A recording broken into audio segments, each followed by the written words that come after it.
বাসায় থেকে আসার পরে এই গাছগুলো আমি লাগানোর ওরকম করে টাইম পাচ্ছিলাম না, আবার যার ভিতরে লাগাবো সেই জিনিসগুলো আমার রেডি ছিল না, যার কারণে আমি মাটিতেই লাগিয়ে রাখছিলাম। তো আবার এতদিনে যে পরিমাণে বৃষ্টি হচ্ছিল কোনো কাজ করা তো যাচ্ছিল না। আর আজকে একটু রোদ উঠছে, মাটিগুলোও রেডি করে নিছি, টবটাও রেডি করে নিছি।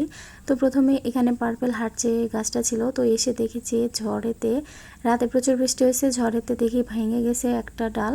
তো ভাবলাম যে এরকম করে পিস পিস করে কেটে নিয়ে লাগিয়ে দেখি কি হয়। পরে এরকম করে কেটে নিয়ে আমি এই যে যেটাতে রেডি করছি মাটি, তো এর ভিতরেই লাগিয়ে রাখলাম। ভাবছিলাম যে বাজার থেকে কিছু টব কিনে নিয়ে আসবো, কিন্তু ওরকম সময় হচ্ছিল না। আর আমার তো এগুলো লাগানোরও মানে খুবই তাড়া চলে, মানে নিজের কাছে তাড়া দিচ্ছিলাম যে কখন এগুলো লাগাবো।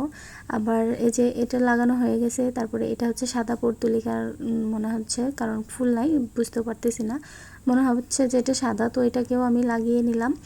আসলে সাদা, তারপরে পিঙ্ক কালার, রানী গোলাপি কালার সবগুলোই আমি আলাদা আলাদা করেই লাগিয়ে রাখছি। তো আমার এখানে সবগুলো গাছ লাগানো কমপ্লিট, আর আমি বাহিরে এগুলো হ্যাঙ্গিং সিস্টেম করে লাগিয়ে রাখলাম।